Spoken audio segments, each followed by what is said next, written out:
Guys, so today is magkukode tayo gamit ang MVC program. Yan. Today is ang una natin gagawin is ito guys, create another class view.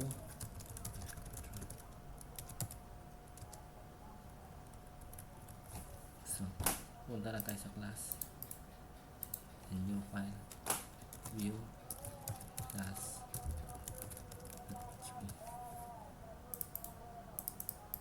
and then again ulit control the class PHP.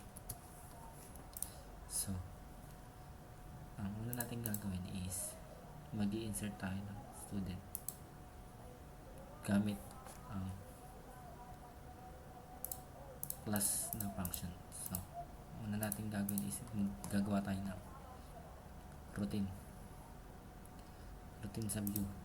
Dito tayo. Yan.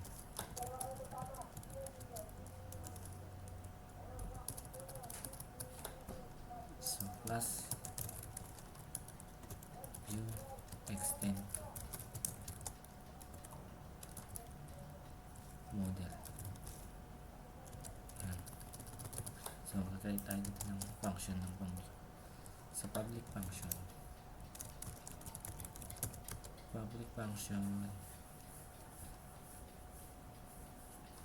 registration. Yan. So dito guys is mag-i-echo lang tayo ng sa notepad. May notepad na. Wait guys. So pwede kayo mag-copy ng mga code sa source nyo kung ano man. So wait guys, tingnan ko lang sa notepad.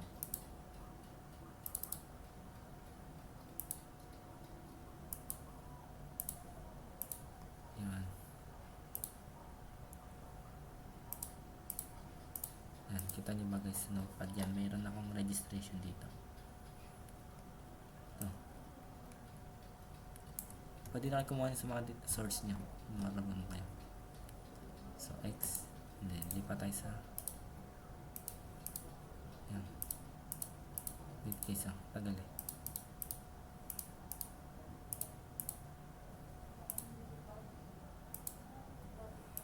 Tagal mag-recon.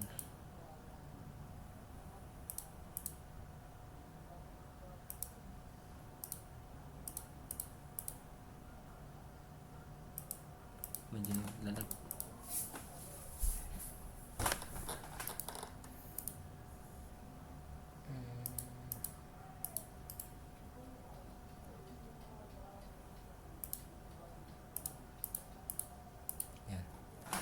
Balik na tayo. So ipipaste lang natin siya. Yan. So ipapasok lang natin si first name, last name, and then papalitan natin ito ng middle name.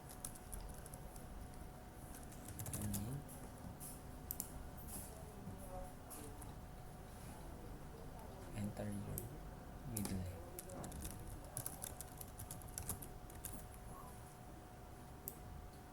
So dito is mid.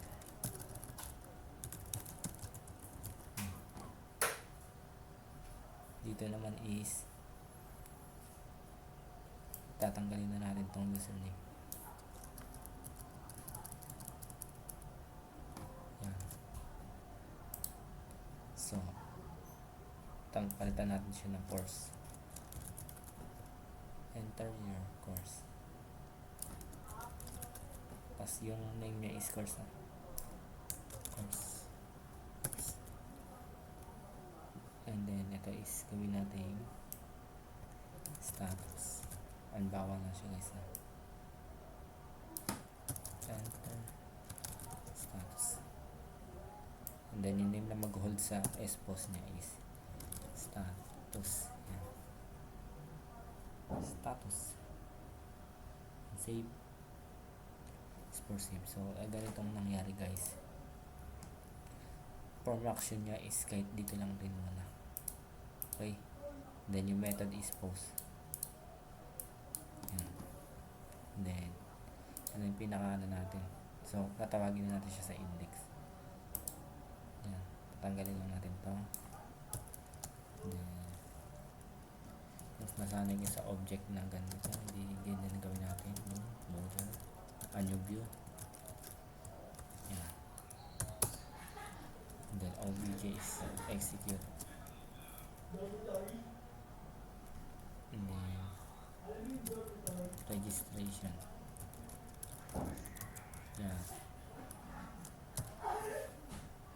Registration is next.